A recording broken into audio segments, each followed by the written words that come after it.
So I just tried to use this bathroom, and there's somebody smoking behind that wall right there.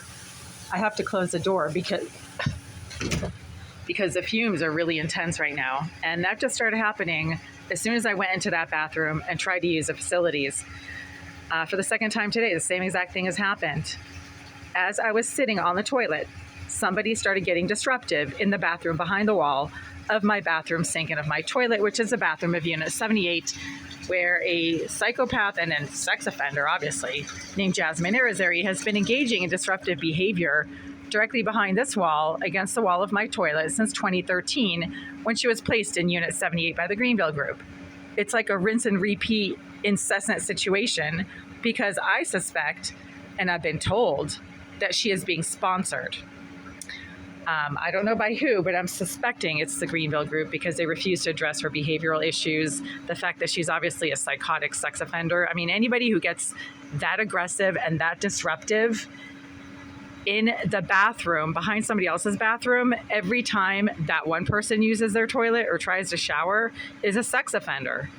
She was in the Massachusetts Sex Offender Registry in 16, 17, something like that. And I've spoken about her to the detectives at the E13 station multiple times over the last 8 years, and they confirmed that she's a psychopath, that she has some severe behavioral issues, that she's done some, Mr. Alyssayev is the one who told me she does some bad things. He didn't specify what those bad things were, but he's also referred to her as a really talented hacker. So, he seems to praise her talents while acknowledging the fact that she is mentally disturbed. So it's not a stretch to figure out that maybe the Greenville Group is harnessing her psychosis and her cybercrime abilities for their own nefarious purposes. And now I have to call them again to let them know that I can't use the toilet in my bathroom without literally getting smoked out. And at the same time, she keeps using the same exact remote tasering device on me while I use the toilet now, as she did while I was using the toilet in 2017, and while I was using the toilet in 2018, and while I was using the toilet in 2019, while I was using the toilet in 2020, while I was using the toilet in 2021, while I was using the toilet in 2022, while I was using the toilet in 2023, and now while I'm using the toilet in 2024. It's the same exact literal zapping device. It's called a directed energy weapon, and it emits concentrated levels of EMF output based on, what the user wants the output to be. A lot of devices emit EMF frequency. So your router, your cell phone, your laptop, your gaming console, your smart TV, they all use EMFs.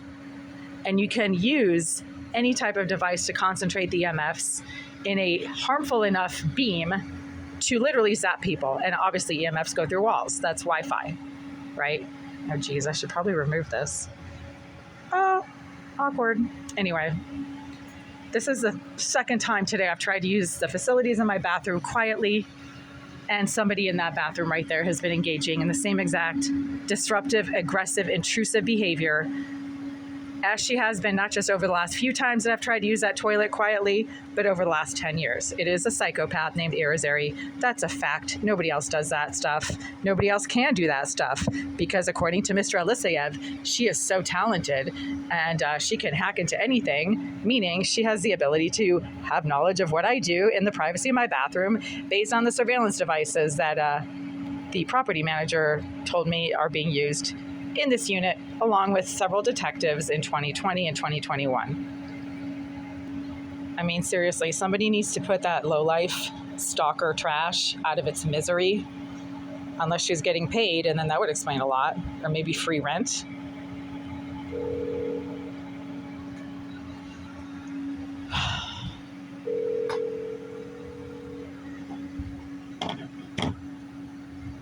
Hello, you've reached the Greenville Real Estate Group. Our office hours are from 9 to 5, Monday to Friday. Our office is currently closed. If this is an emergency, please press 1. Otherwise, press 2 to leave a voicemail for the front office. After the tone, please leave a detailed message with your name and number.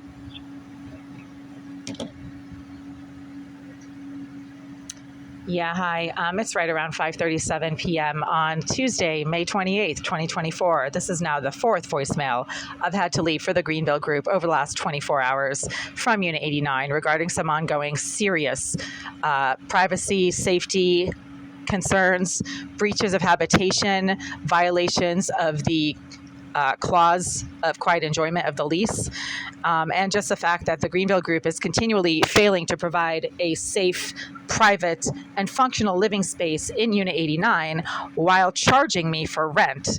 I do not have to pay for a unit that is not safe, that is not private, and that is not functional.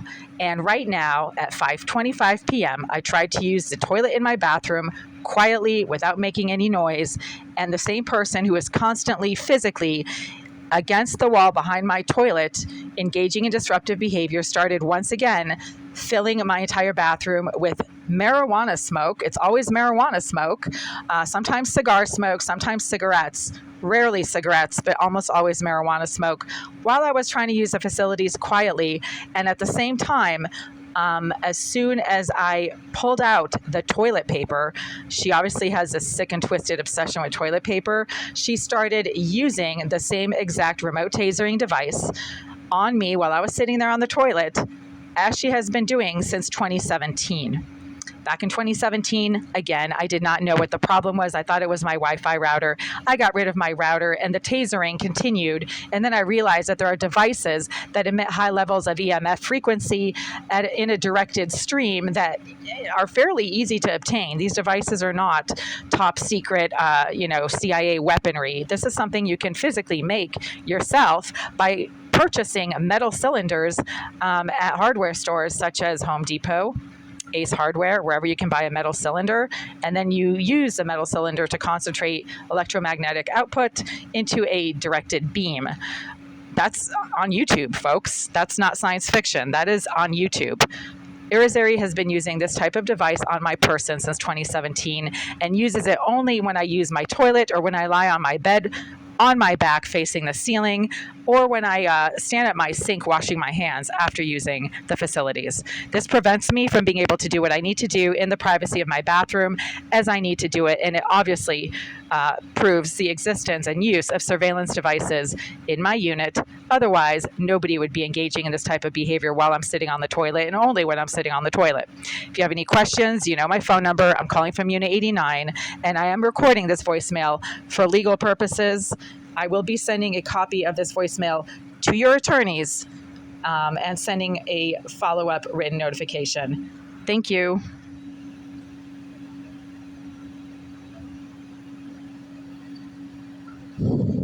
Yeah. So yeah, I'm definitely a hamster on a wheel, but the wheel is going somewhere, especially once you start filing actions in court with dozens of emails that you've sent to your landlord that they've completely failed to respond to. Now that's a lawsuit. And it's not even a case of proving the problem or proving the existence of the problem. It's a case of proving negligence on the part of the landlord. I don't need to prove anything, right? All I need to prove is concerns based on physical probability.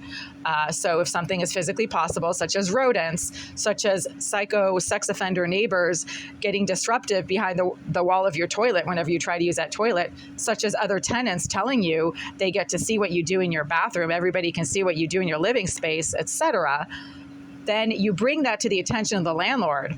The landlord is legally required to respond.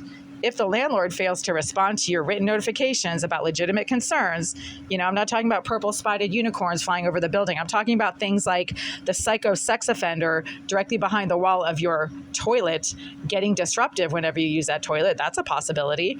I mean, Greenville are the ones who told me she's a really talented hacker and that she specializes in surveillance, according to a former maintenance worker. He referred to her as their surveillance expert. So you do the math on that one. That's entirely physically possible. Not just physically possible, but highly likely, given the psychopath and sex offender who's also a cyber criminal and a surveillance expert, according to Greenville's own maintenance team, named Jasmine Irizarry. I've been reporting this for 10 years, and obviously Irizarry is in the employ of the Greenville Group because they completely refuse to address the issue, as they are legally required to by law. They don't have to do anything. They have to respond, and they have failed to respond, not just once, but dozens and dozens of times. It's probably not like a couple hundred emails I've sent them over the last few years regarding the nonstop toilet harassment from Irizarry in 78. And all they do is make excuses like, oh, that unit is vacant. Nobody can really be in there. It's totally vacant. Well, does she continue to live in the building? Oh, yes, she does. But we might move her across the street to 191. Well, then she's capable of accessing her former unit. She knows how to pick locks. She's picked the lock to my own unit right in front of my eyes several times while I was sitting here watching her. So that person's not normal. They are a threat to themselves and to others. And the fact that the Greenville Group keeps gaslighting anybody who brings up that possibility, that's on them. That's criminal negligence. And it is a failure to respond to legitimate written concerns about health and safety issues in the space that they are charging money for.